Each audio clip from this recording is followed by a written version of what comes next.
আমি আপনাদের আজকে যে গল্পটা বলবো তার আগে যেখানে ঘটনাটি ঘটেছে সেই জায়গা সম্পর্কে বলে নেই।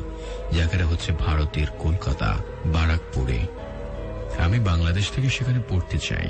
বারাকপুরের রামকৃষ্ণ বিবেকানন্দ মিশন।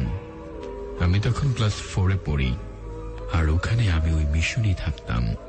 ওখানে 9টা বড় বড় বিল্ডিং ও 2টো মন্দির ছিল, এবং বড় মন্দিরটার পাশে গঙ্গা নদী ছিল। তার সাইডেই অভিভাবকদের বসার জায়গা, আর বড় একটা খেলার মাঠ ছিল, আর একটা হাসপাতাল ছিল, আর মিশনের চারপাশে। বারাকপুরের মিশনগুলোর বিল্ডিং ব্রিটিশ আমলের পুরনো। আপনাদের আরেকটি কথা বলে নেই, যদি আপনারা কখনো কলকাতা যান, বারাকপুরের ওই মিশনে যেতে পারেন। মনে হবে একটি ছোট জঙ্গলে আসছি। এবার আসল ঘটনায় আসি। আমি যখন ওখানে প্রথম যাই তখন খুব ভালোই লেগেছিল। পুরো হোস্টেল ভর্তি ছাত্র। আমার রুমটা ছিল মন্দিরের একেবারে পাশে, এবং তার সাথে নদী। রুমের পাশে আমাদের রুমে আমরা 14 জন ছিলাম, আর পুরো বিল্ডিং এ টোটাল 100-র বেশি ছাত্র ছিল। ওখানকার একটা নিয়ম ছিল যে সন্ধ্যা হলেই সকলকে প্রার্থনা করতে যেতে হবে।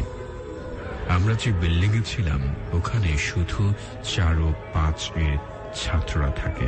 এরকম ভাবে ভাগ ভাগ করে প্রতিটি বিল্ডিং এর ছাত্ররা মন্দিরে আসত। যখন প্রার্থনা হতো তখন পুরো মিশন নীরব হয়ে যেত। সেদিন আমি মন্দিরে যাইনি, শরীর খুবই খারাপ ছিল। এও বলে নেই, ওখানে ওই বিল্ডিং এ রুম ছিল 9টা। আমি আমার রুমে শুয়ে আছি, এমন সময় শোভন নামের একটা ছেলে হঠাৎ রুমে গেল। আমার রুম থেকে দেখা যায় মিডিল সাইডের পাশের ও রুম ছিল। আমি ভাবলাম হয়তো ও যায়নি। আমি উঠে ওর কাছে গিয়ে দেখি ও রুমে নেই। ভাবলাম হয়তো অন্য রুমে ঢুকে পড়েছে, কিন্তু কোথাও নেই। আমি একটু ভয় পেয়ে গেলাম। এর মধ্যে প্রার্থনা শেষ, সকলে রুমে আসতেছে। তখন আমি শোভনকে বললাম, কিরে, রুমে এসে কোথাও উধাও হয়ে গিয়েছিলি? ও আমার দিকে তাকিয়ে বলল, আমি কখন রুমে আসলাম? আমি তো মন্দিরেই ছিলাম। তুই দেবাশিসের কাছে যান। আমি তখন পুরো অবাক। এর মাঝে প্রচুর ছুটি চলে আসলো। একে একে হোস্টেল সবাই চলে গেল, প্রায় ফাঁকা। আমি আর আমার কয়েকটা ছেলে বন্ধু ছিলাম। মশিরে বাসা যাওয়ার কথা থাকলেও সেদিন কেউ আসেনি, তাই বিধায় সে যেতে পারেনি।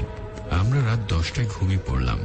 হঠাৎ এই কেমন জানি নুপুরের আওয়াজ আসতে লাগলো। কিছু বুঝতে না পেরে ভয়ে ভয়ে ওদের কাছে গিয়ে শুইলাম। তখন আনুমানিক রাত 2টা হবে, এবং ওদেরকে বললেই ওরা হাসলো না, কারণ ওরা কিছু একটা জানে। এর কারণ ওরা এর আগেও শুনেছে। তো আমি সেদিন কিছু আর বললাম না। পরদিন শোভনের কাছ থেকে সব জানতে চাইলাম, কিন্তু ও কিছু বলতে চাইল না। পরে অনেক জোরাজোরির পর ও বলল, আমরাও এর আগে এখানে অনেক রকমের ঘটনার মুখোমুখি হয়েছি। একদিন হঠাৎ দেখি মাঠের মধ্যে কেউ যেন দৌড়াচ্ছে, এত জোরে যে স্বাভাবিক কেউ এরকম দৌড়াতে পারে না। অনেকদিন হাসপাতালে হঠাৎ করেই মেয়ের কান্নার আওয়াজ আমরা শুনতে পাই। এখানে তো কোনো মেয়ে থাকে না, মেয়ে আসবে কোত্থেকে? তারপর সকালে যখন গার্ড মামার কাছে জানতে চাইলাম, তখন উনি আমাদেরকে যা বলল, তারপর কখনোই ওই হাসপাতালে আমরা যাইনি, আর কখনোই একা থাকি না। উনি আমাদেরকে বললেন, এখানে মিশন হওয়ার আগে একটা ব্রিটিশদের থাকার জায়গা ছিল, এবং তারা এখানে মানুষদেরকে এনে নানা অত্যাচার করত, এবং একসময় মেরে জঙ্গলে ফেলে দিত। তাছাড়া এখানে ছুটির সময় হলে কোনো গার্ড একা থাকতো না, কারণ আমার আগে এখানে যে ছিল সে মারা গেছে। তার দেহখানা পাশের বাগানে পাওয়া যায়। এরপর থেকে ওই মিশনের প্রধান মহারাজ আরো সতর্কভাবে নিরাপত্তার ব্যবস্থা করেন।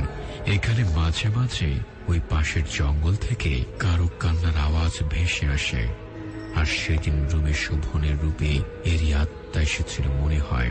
আর প্রার্থনা শেষ হওয়াতে তুই বেঁচে যাস, একথা শোনার পর দিনই আমি বাসা চলে যাই, এবং শ্যামনগর আমাদের বাসা হতে সেখানে গিয়ে ক্লাস করতাম। এখানে শেষ নয়, আপনাদের ভালো লাগলে ওখানকার আরো অনেক গল্প আছে আমার কাছে।